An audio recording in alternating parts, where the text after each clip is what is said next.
तो बच्चों हम लोग बेटा मोमेंट ऑफ इनर्शिया के कुछ और अच्छे फार्मूलों का प्रूफ यहाँ पर देखेंगे। देखो बच्चों, एक दो प्रूफ मैंने आपको समझाए थे पहले भी, अब मैं आपको थोड़ा डिटेल्ड प्रूफ यहाँ पर बताऊंगा, क्योंकि प्रूफ कई बार इंपॉर्टेंट होते हैं और ये एग्जाम में आते हैं। देखो ध्यान दो, इसमें क्या है बच्चों, मैंने बताया था। अच्छा, कंटिन्यूअस बॉडी जो होती हैं उनका मोमेंट ऑफ इनर्शिया हम लोग यहाँ पर निकालेंगे। तो देखो बच्चों, मैंने बताया था आपको कि moment of inertia of continuous body जो होती है उसका मोमेंट ऑफ इनर्शिया होता है integral r square d m, है ना। मतलब डी एम क्या है, एक एलिमेंट्री हम लोग मास लेते हैं और एलिमेंट्री मास ऐसे करके होता है, देखो integral r square d m, है ना। जैसे कि मान लो मैंने यहाँ पर एक एक्सिस ले ली और एक स्मॉल एलिमेंट्री मास यहाँ पर ले लिया और इसकी इससे डिस्टेंस r है, तो इसका मोमेंट ऑफ इनर्शिया इस एक्सिस के अबाउट क्या हो जाएगा, आर स्क्वायर डी एम, और उसको इंटीग्रेट कर दिया जाएगा और इंटीग्रेशन में पूरी बॉडी कवर करनी पड़ेगी। अब वो बॉडी प्लेनर है या लेंथ वाइज है या वॉल्यूम वाइज है, उसके हिसाब से उसको देखना पड़ेगा, है ना। तो देखो जैसे मान लीजिए रॉड का मोमेंट ऑफ इनर्शिया, है ना, मैंने बताया था आपको निकालना, फिर देखो बताता हूं मैं आपको, क्योंकि उससे रिलेटेड थोड़ी और चीजें हमको यहाँ पर पढ़नी है। देखो क्या था बच्चों कि मान लीजिए हमारे पास एक रॉड है ना। मान लो हमारे पास एक रॉड है और रॉड मान लो ऐसे करके, देखो ये रॉड है और ये जो रॉड है इसकी लेंथ मान लीजिए 2a पूरी लेंथ है रॉड की, है ना। और यहां पर मान लो ये हमारी एक्सिस है, इस एक्सिस के अबाउट मान लो ये एक्सिस हमारी L है, तो इस एक्सिस के अबाउट हमको मोमेंट ऑफ इनर्शिया रॉड का चाहिए है। तो हम लोग क्या करते हैं, देखो एक स्मॉल एलिमेंट PQ मानते हैं। अब देखो चूंकि रॉड जो है वो ये मान लो रॉड है हमारा मार्कर, तो हम जो एक एलिमेंट मानेंगे, छोटा सा एलिमेंट मानेंगे, छोटा सा मतलब रॉड मानेंगे, छोटा सा एक सिलेंडर मानेंगे, ऐसा मान लीजिए यहाँ पर, है ना। तो ये मान लो मैंने x डिस्टेंस पर और dx लेंथ का छोटा सा मैंने यहां पर एलिमेंट माना, है ना। तो यहां पर देखो क्या होगा कि अगर मैं एक बात और समझिए कि इसका मुझे मास चाहिए होगा, जो भी एलिमेंट आप मानेंगे उसका मास चाहिए होगा। मैंने ये मान लिया कि लेट मास ऑफ रॉड का जो मास है वो m है ना। पूरे रॉड का जो मास है वो m है। तो यहां पर ध्यान रखना, हर जगह रो की बात की जाएगी। रो का मतलब मास ऑफ यूनिट लेंथ या मास ऑफ यूनिट एरिया या मास ऑफ यूनिट वॉल्यूम। तो रो जो है ना ये हो जाएगा mass of unit length. Unit length का जो मास होगा वो हो जाएगा m/2a। और देखो जो हमारा PQ एलिमेंट है, इस PQ एलिमेंट का जो मास हो जाएगा dm, ये हो जाएगा इसकी लेंथ यानी कि dx, और यूनिट लेंथ का मास यानी कि m/2a, है ना। तो जो हमारा PQ लेंथ है, PQ लेंथ का जो मास हो जाएगा, मतलब जो PQ एलिमेंट है, मतलब यूनिट लेंथ का मास कितना है ये, और इसको इसकी लेंथ से मल्टीप्लाई कर देंगे जो dx है। अच्छा, तो ये dm हो गया। अब देखो अगर हम इस dm का निकालेंगे मोमेंट ऑफ इनर्शिया इस L के अबाउट, है ना।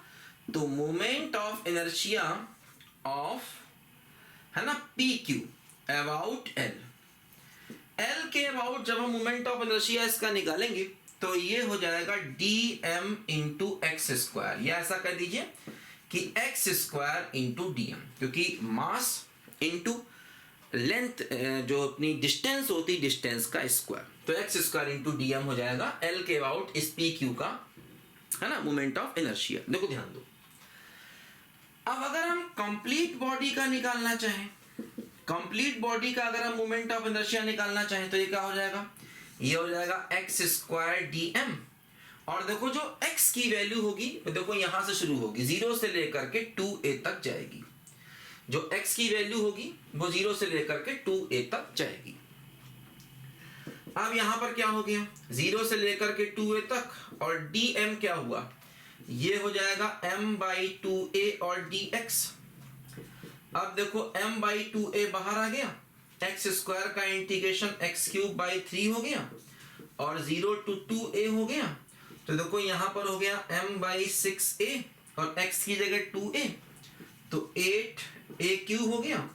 देखो यहाँ पर ये क्या हो जाएगा, ये हो जाएगा 4 बाई 3 ma स्क्वायर, है ना।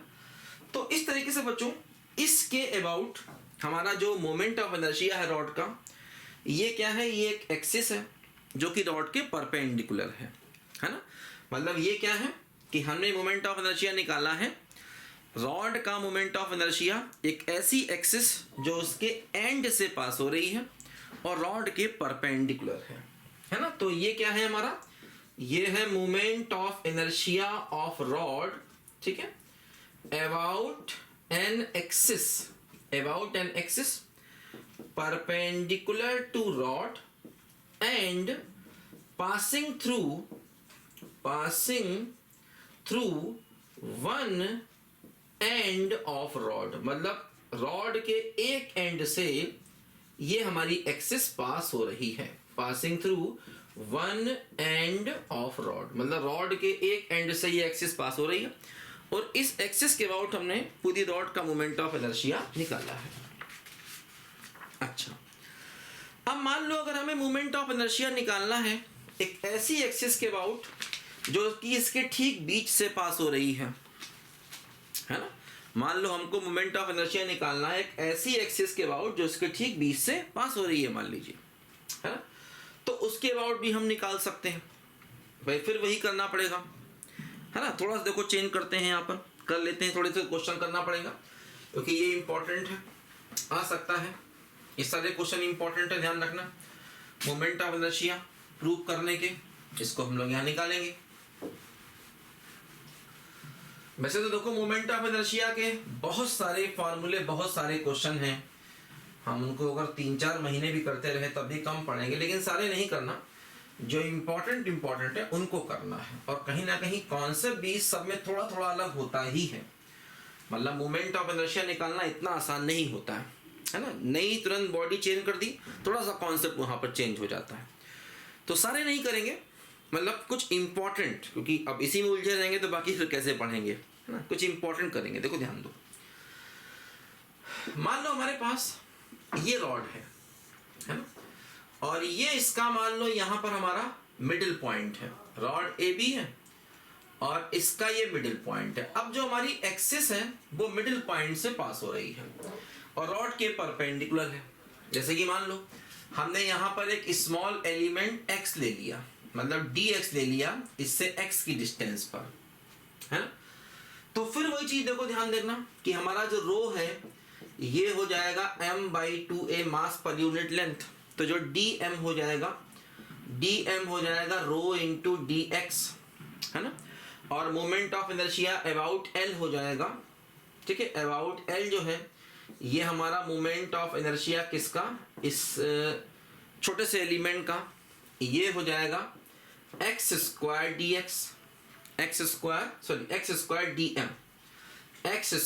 dm, dm का मतलब ये है ना।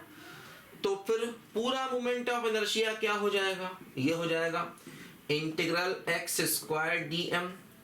और देखो ये डिस्टेंस यहाँ पर कितनी है a, और ये भी डिस्टेंस यहाँ कितनी है a, तो x की वैल्यू कहाँ से जाएगी, -a से a तक जाएगी। x की जो वैल्यू है ये -a से लेकर के a तक जाएगी। और dm की वैल्यू देखो यहाँ पर रख दी जाए, तो dm क्या है, dm है रो इंटू dx, यानी कि m/2a इंटू dx। तो ये dm की वैल्यू रख दी जाएगी -a से लेकर के a, है ना, और x स्क्वायर और m/2a इंटू dx। अब देखो यहाँ पर m/2a तो बाहर आ जाएगा और x स्क्वायर का इंटीग्रेशन हो जाएगा, क्या बोलो, x³/3 हो जाएगा।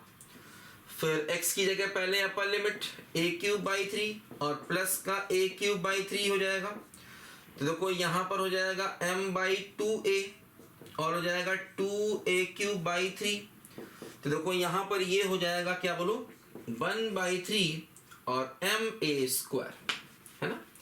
ये हो जाएगा 1/3 और ma², है ना। ऐसे करके देखो ये पूरे रॉड का moment of inertia about this axis, और ये एक्सिस क्या है, रॉड के मिडिल पॉइंट से पास हो रही है। ठीक है, अच्छा फिर देखो moment of inertia rectangular lamina का, है ना, ये आपको मैंने समझाया भी था। रेक्टेंगुलर लेमिना का मोमेंट ऑफ इनर्शिया मैंने आपको समझाया था। ठीक है, तो उसको हम लोग कर लेंगे, कोई दिक्कत नहीं है ना। अच्छा, अब देखो आता है moment of inertia rectangular parallelepiped का, है ना। Moment of inertia rectangular parallelepiped का आता है, मतलब 3D बॉडी अगर है तो मोमेंट ऑफ इनर्शिया कैसे निकाला जाएगा। देखो 3 डायमेंशनल बॉडी का मोमेंट ऑफ इनर्शिया हम लोग कैसे निकालेंगे, जरा इसको भी हम लोग समझें। ठीक है, देखो तो मतलब प्लेनर बॉडी का और लीनियर बॉडी का और अपना 3D बॉडी का मोमेंट ऑफ इनर्शिया, ये सब बच्चों थोड़ा सा अलग अलग कॉन्सेप्ट से निकलते हैं, है ना। कई बार थोड़ा सा क्वेश्चन ये टफ भी होता है, कोई बात नहीं, है ना, कुछ लिमिटेड करेंगे इसलिए कि एग्जाम में अगर क्वेश्चन आए तो कर पाए। बहुत मुश्किल आ गया तो फिर खैर जन्म दीजिए उसको, क्योंकि मोमेंट ऑफ इनर्शिया निकालना एक बहुत मतलब बहुत सारे कॉन्सेप्ट इसमें हैं, मतलब इसमें बहुत सारे टाइप के मोमेंट ऑफ इनर्शिया निकाले जाते हैं, तो सब कुछ तो नहीं किया जा सकता है, लेकिन कोशिश करेंगे कि हाँ काफ़ी हद तक चीज़ों को करें। देखो ध्यान दो, देखो मोमेंट ऑफ इनर्शिया एक रेक्टेंगुलर पैरेललोपाइप का निकालना है ना, about an axis through its centre. देखो हमें निकालना है moment of inertia of rectangular parallelepiped, rectangular parallelepiped, ठीक है, about an axis, about an axis through its centre, मतलब एक ऐसी एक्सिस जो इसके सेंटर से पास हो रही है, and parallel to its edge, and parallel to its edge, इसकी एज के पैरेलल है ना। देखो जैसे कि मान लो मैंने क्या किया, यहां पर एक रेक्टेंगुलर पैरेललोपाइप बनाया, मान लो ऐसे करके मैंने एक रेक्टेंगुलर पैरेललोपाइप यहां पर बच्चों बनाया फॉर एग्जांपल। ठीक है, ऐसे करके देखो मैंने एक रेक्टेंगुलर पैरेललोपाइप यहां पर बनाया इस तरीके से, और यहां पर ऐसे करके ये।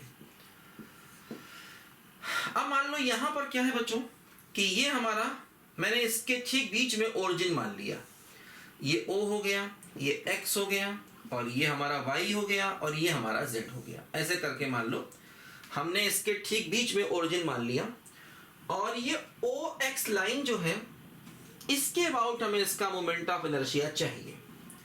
तो OX क्या है, एक ऐसी लाइन है जो इसके सेंटर से पास हो रही है और इसकी एज के पैरेलल है ना।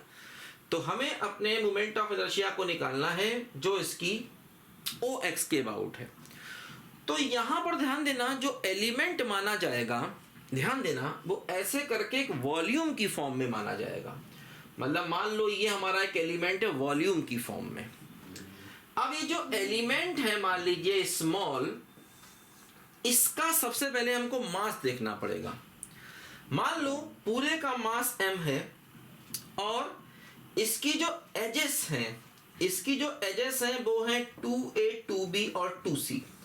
मान लो इसकी एक एज 2a है, एक एज 2b है, और एक एज इसकी 2c है। 2a 2b 2c, इसकी मान लो 3 एजेस की लंबाई है। तो इसका जो वॉल्यूम हो जाएगा वो हो जाएगा 2a 2b और 2c, मतलब वॉल्यूम हो जाएगा 8abc। तो इसका जो रो है ना, मतलब वही कि यूनिट वॉल्यूम का मास, मास ऑफ यूनिट वॉल्यूम, ये हो जाएगा m/8abc। और जो हम यहाँ पर एलिमेंट मान रहे हैं उसकी मैंने dx dy dz मान ली है, उसकी जो मतलब लेंथ ब्रेड्थ और हाइट है, क्योंकि जो एलिमेंट है वो भी छोटा क्यूब एक लेना पड़ेगा। एलिमेंट भी एक प्रकार का छोटा सा है कि यहाँ पर रेक्टेंगुलर पैरेललोपाइप्ड ही होगा। तो इस एलिमेंट का जो वॉल्यूम हो गया dv, ये क्या हो गया dx dy dz, और इसका जो मास हो गया वो हो गया रो इंटू इसका वॉल्यूम dv। तो ये जो dm है ये हो गया m अपॉन 8abc, और dv कितना हो गया, dv हो गया dx dy और dz, है ना, जो इसका dm हो गया, रो का मतलब है ना मास पर यूनिट वॉल्यूम, और स्मॉल एलिमेंट का वॉल्यूम देखो यहाँ पर ये हो गया dm।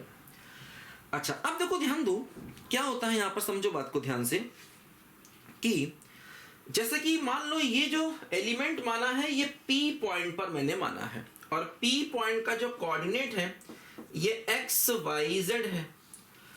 अब देखो इसकी जो x एक्सिस से डिस्टेंस होगी, क्योंकि हमें x एक्सिस के अबाउट मोमेंट ऑफ इनर्शिया चाहिए, तो इसकी जो x एक्सिस से डिस्टेंस होगी, मान लिया मैंने वो pm डिस्टेंस है। अब इस P पॉइंट की जो x एक्सिस से डिस्टेंस होगी ये हम निकाल सकते हैं, है ना भाई। कोई भी पॉइंट आपके पास है, मैंने बताया था आपको कोऑर्डिनेट में 3D में, अगर आप स्टार्टिंग से देखेंगे तो मैंने समझाया था कि कोई पॉइंट आपके पास x, y, z है, तो उस पॉइंट की x एक्सिस से डिस्टेंस होती है √y² + z²। तो मतलब यहाँ पर जो ये MP डिस्टेंस हो जाएगी ये हो जाएगी √y² + z², है ना, किसी भी पॉइंट की x एक्सिस से डिस्टेंस। देखो अब अगर हम इसका मोमेंट ऑफ इनर्शिया निकालेंगे, moment of inertia of dm, और अबाउट x एक्सिस करेंगे, x एक्सिस के अबाउट करेंगे, तो ये हो जाएगा dm और इनटू इस डिस्टेंस का स्क्वायर, मतलब mp का स्क्वायर।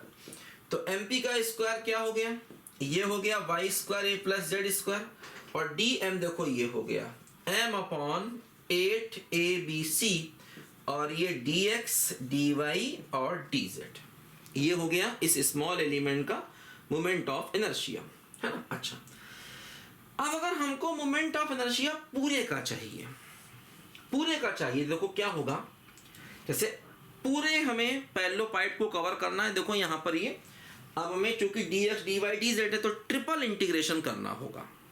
पूरे का हमको कवर करना है तो हमको क्या करना होगा, ट्रिपल इंटीग्रेशन करना होगा।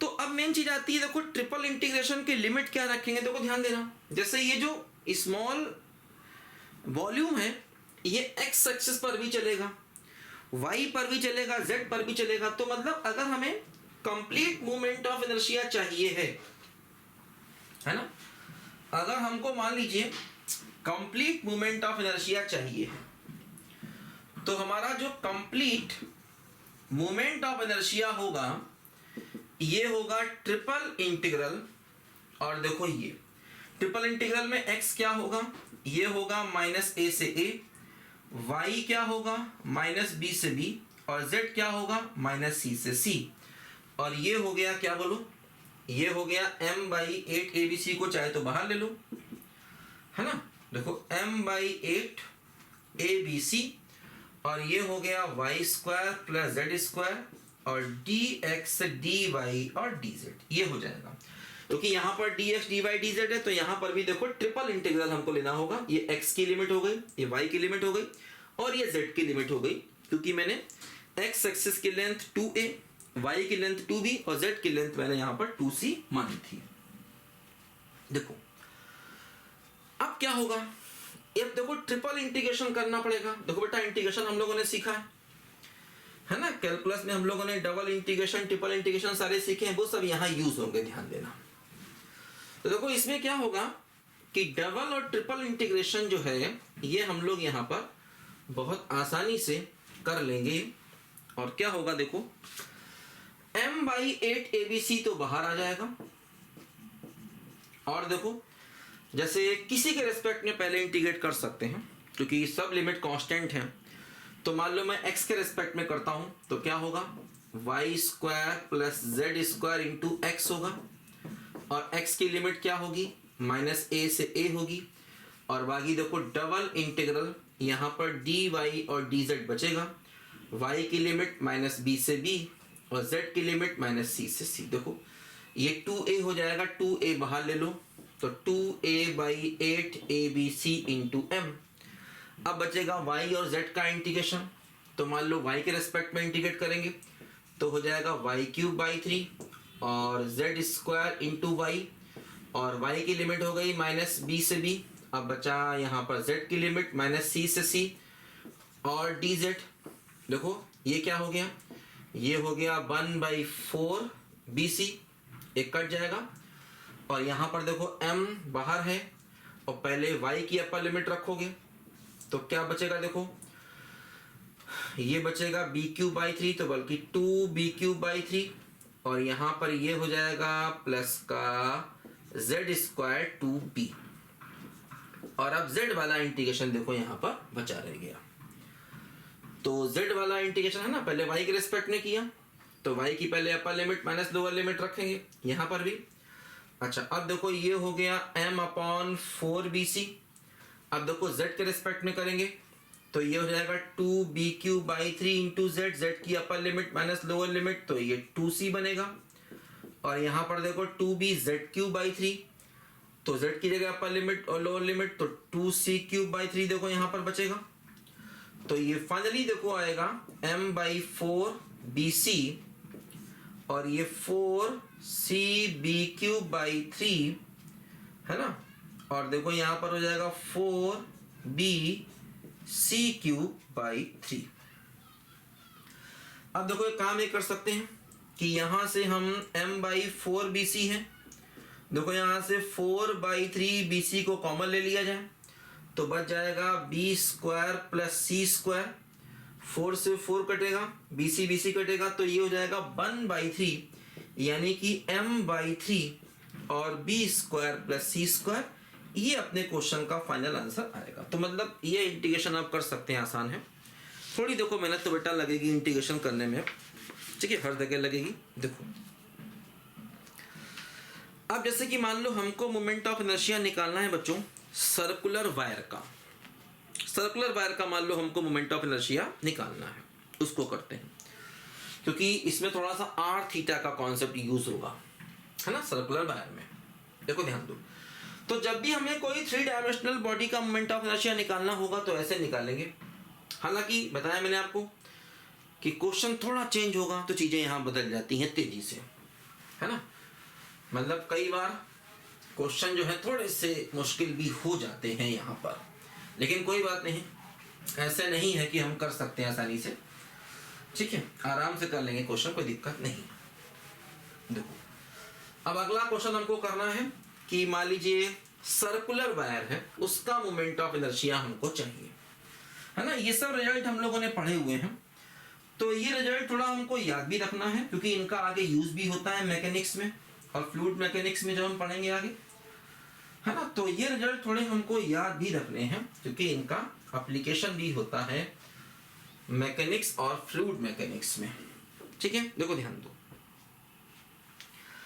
अब मान लो हमको moment of inertia of circular wire चाहिए, है ना, सर्कुलर वायर का हमको मोमेंट ऑफ इनर्शिया मान लो हमको चाहिए है। तो देखो ध्यान दो, मान लो हमें अबाउट डायमीटर चाहिए, जो मोमेंट ऑफ इनर्शिया चाहिए ये अबाउट डायमीटर हमको चाहिए है। फॉर एग्जांपल देखो समझो, थोड़ा सा ऊपर जा रहा है बार बार, यहां से लिखना है ऐसे करके, ठीक है। तो हमें क्या चाहिए, moment of inertia of circular wire चाहिए, सर्कुलर वायर चाहिए, और मान लो अबाउट डायमीटर चाहिए, अबाउट डायमीटर हमको सर्कुलर वायर का मोमेंट ऑफ इनर्शिया चाहिए। देखो ध्यान दो, जैसे कि मान लो मेरे पास ये एक सर्कुलर वायर है और इसके पास ये मान लो एक AB डायमीटर है, तो हमें AB डायमीटर के अबाउट मोमेंट ऑफ इनर्शिया चाहिए। मान लो ये डायमीटर इसका AB है, AB के अबाउट चाहिए।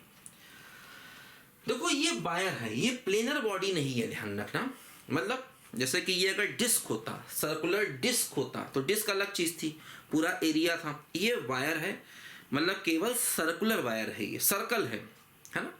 तो मतलब यहाँ पर जो हम एलिमेंट ध्यान रखना लेंगे वो इसी सर्कल पर लेंगे। मान लो मैंने क्या किया, ये इसका सेंटर है O, तो यहां से मैंने P क्या है R थीटा, और यहां पर मैंने PQ, मतलब देखो ये यहां पर हो गया D थीटा और ये हो गया थीटा, तो हमने थीटा के एंगल पर डी थीटा का एक छोटा सा एलिमेंट यहां पर ले लिया। अब देखो ये जो पी क्यू एलिमेंट आया इसकी लेंथ क्या हो जाएगी, ये हो जाएगी है ना, आर्क लेंथ क्या होती है, रेडियस इंटू एंगल, तो ये हो जाएगा आर इंटू डी थीटा, ये पी क्यू की लेंथ हो जाएगी।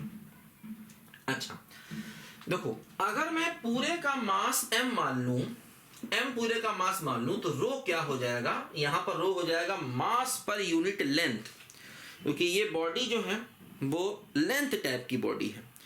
तो मास यानी कि m और पूरे की लंबाई कितनी है 2 पाई r, मान लो मैंने कहा इसका रेडियस r है, ठीक है, इसका रेडियस जो है r है, क्योंकि पूरे का जो सर्कमफ्रेंस है वो 2 पाई r होगा। पूरे सर्कल का सर्कमफ्रेंस क्या होगा 2 पाई r, तो पूरी की लेंथ हो गई 2 पाई r, मास m था, तो यूनिट लेंथ का मास आ गया m बाई 2 पाई r, है ना। तो देखो इसका मास dm क्या हो जाएगा, ये हो जाएगा pq और इंटू रो, pq क्या हो गया, ये हो गया अपना r d थीटा इसकी लेंथ, और रो क्या है m बाई 2 पाई r, है ना। तो ये बच्चों इसकी यहां पर देखो लेंथ आ गई। अच्छा अब मान लो अगर मैं इसका जो हमारा ये स्मॉल एलिमेंट है इसका moment of inertia about A B निकालता हूं, तो जैसे ये डिस्टेंस r है, तो ये मोमेंट ऑफ इनर्शिया ये क्या हो जाएगी डिस्टेंस r साइन थीटा, ये डिस्टेंस हमारी हो जाएगी क्या बोलो r साइन थीटा, है ना। तो PQ का मान लो ये डिस्टेंस हमारी PM है, तो PM लेंथ क्या हो गई, ये हो गई r साइन थीटा, ठीक है। तो देखो यहां पर क्या होगा कि moment of inertia of PQ about AB, तो ये हो जाएगा मतलब dm और इंटू डिस्टेंस का स्क्वायर, डिस्टेंस क्या है r साइन थीटा का स्क्वायर, है ना, dm इंटू डिस्टेंस का स्क्वायर, क्योंकि इस एलिमेंट्री स्ट्रिप यानी कि एलिमेंट मान लिया, तो जो एलिमेंट है इसका मोमेंट ऑफ इनर्शिया AB के अबाउट निकालना है, तो डिस्टेंस क्या है r साइन थीटा, है ना। dm देखो क्या है, dm देखो ये है रो अपॉन r अपॉन 2 पाई r इंटू m और d थीटा, तो r square sine square theta और d थीटा। अब अगर मान लो हमें पूरे का मोमेंट ऑफ इनर्शिया निकालना है, moment of inertia of complete wire, मान लो अगर हमें कंप्लीट वायर का निकालना होगा तो क्या होगा, देखो हमें पूरा ये वायर कवर करना होगा, तो ये एलिमेंट ऐसे यहां से चलने के बाद वापस यहां तक जाएगा, तो ये हो जाएगा थीटा की वैल्यू 0 से लेकर के 2 पाई, है ना। और देखो यहां पर ये क्या होगा, ये हो जाएगा mr की पावर 3, तो ये बच जाएगा m बाई 2 पाई, है ना, और r स्क्वायर होगा, r स्क्वायर कांस्टेंट है बाहर ले लो, बच जाएगा केवल साइन स्क्वायर थीटा और d थीटा, बस, है ना। तो साइन स्क्वायर थीटा का हम लोग यहां पर देखो इंटीग्रेशन आसानी से कर सकते हैं, ठीक है। कैसे करते हैं, देखो ये m r स्क्वायर अपॉन 2 पाई, साइन स्क्वायर को हम लोग लिख देते हैं 1 माइनस कॉस 2 थीटा बाई 2, याद है आपको, है ना। साइन स्क्वायर थीटा को हम कैसे इंटीग्रेट करते हैं, कॉस में चेंज करके करते हैं भाई। कॉस 2 थीटा क्या होता है, ये होता है 1 माइनस 2 साइन स्क्वायर थीटा, तो साइन स्क्वायर थीटा क्या हो जाएगा, ये हो जाएगा 1 माइनस कॉस 2 थीटा बाई 2, तो ये हो जाएगा 1 माइनस कॉस 2 थीटा बाई 2 और d थीटा। अब इसको इंटीग्रेट करके upper limit minus lower limit कर लेंगे, तो कुल मिला के जो हमें आंसर मिलेगा वो मिलेगा 1 बाई 2 mr स्क्वायर, ये कर लेंगे आप लोग, है ना। तो सर्कुलर वायर का किसी भी डायमीटर के लॉन्ग, डायमीटर देखो इसके पास इनफाइनाइट होंगे, है ना भाई, सर्कुलर वायर के पास इनफाइनाइट डायमीटर होंगे, AB होगा, CD होगा, डायमीटर बहुत से हो सकते हैं। और ये डायमीटर जो हमने लिया है ध्यान रखना इसी के प्लेन में है, जिस प्लेन में वायर है उसी प्लेन में हमारा डायमीटर है, ये बात यहाँ पर ध्यान रखना। जो डायमीटर हमने लिया है ये उसी के प्लेन में लिया है ना, मतलब ऐसे करके डायमीटर लिया है ये, ठीक है ना। तो डायमीटर उसके पास बहुत सारे हो सकते हैं, तो कोई भी डायमीटर लेंगे, ये मतलब सबके लिए कॉमन फार्मूला है, कोई भी डायमीटर आप ले लेंगे तो उसके अबाउट जो पूरे सर्कल का मोमेंट ऑफ इनर्शिया है ये 1/2 mr² होगा। फिर मैंने बताया था आपको कि मान लो एक ऐसी एक्सिस है जो इसके परपेंडिकुलर जा रही है, उसके अबाउट मोमेंट ऑफ इनर्शिया निकालेंगे तो अपनी हम परपेंडिकुलर एक्सिस थ्योरम को यूज कर सकते हैं। ये दो थ्योरम मैंने बताई थी आपको, पैरेलल एक्सिस थ्योरम और परपेंडिकुलर एक्सिस थ्योरम। तो मान लो ये एक लाइन है जो ऐसे करके पास हो रही है, इसके अबाउट मोमेंट ऑफ इनर्शिया चाहिए तो अपनी परपेंडिकुलर एक्सिस थ्योरम को हम यूज कर सकते हैं यहाँ पर, है ना। 2 डायमीटर मान लो, और ये मैंने कराया भी था आपको, ये मैंने बताया था आपको कि परपेंडिकुलर एक्सिस थ्योरम कैसे यूज करते हैं। तो ये रिजल्ट अगर आपने निकाल लिया तो ये लाइन जो कि इसके सेंटर से पास हो रही है और इसके प्लेन के परपेंडिकुलर है, ये लाइन ऐसे करके जो जाएगी ना, जो इसके सेंटर से पास होगी, ये प्लेन के परपेंडिकुलर होगी, उसके अबाउट भी हम मोमेंट ऑफ इनर्शिया को यहाँ पर निकाल सकते हैं आसानी से, है ना। तो हम लोग इसके कुछ क्वेश्चन में तो करेंगे, समझेंगे कि भाई प्रूफ कैसे किए जाएं ये सब चीज़ें, ठीक है। तो ये हम लोग आसानी से कर लेंगे कि भाई अगर हमें इस लाइन के अबाउट चाहिए जो कि सेंटर से पास हो रही है, परपेंडिकुलर है, तो अपनी परपेंडिकुलर एक्सिस थ्योरम को लगा करके हम लोग निकाल सकते हैं। ये मैंने समझाया था आपको कि भाई कोई भी 2 डायमीटर ले लो, दोनों के अबाउट यही होगा, तो आई जेड बराबर क्या होता है, आई एक्स प्लस आई वाई होता है। तो आई एक्स भी यही होगा, आई वाई भी यही होगा, तो आई जेड आ जाएगा क्या, mr² आ जाएगा परपेंडिकुलर एक्सिस थ्योरम से। ये मैंने बताया था आपको, है ना, पिछले लेक्चर में मैंने आपको ये बात समझाई थी। और हाँ, इंटीग्रेशन से भी इसके अबाउट निकाला जा सकता है सीधे सीधे। जैसे कि मान लो ये एक्सिस के अबाउट अगर हमको निकालना है, देखो ध्यान रखना, पैरेलल एक्सिस थ्योरम और परपेंडिकुलर एक्सिस थ्योरम को हम सब्जेक्टिव एग्जाम में लगा सकते हैं, कोई दिक्कत नहीं है। Parallel axis theorem, perpendicular axis theorem को हम सब्जेक्टिव एग्जाम में लगाएंगे, ध्यान देना। और हाँ, इंटीग्रेशन से भी हम इस एक्सिस के अबाउट सीधे सीधे निकाल सकते हैं।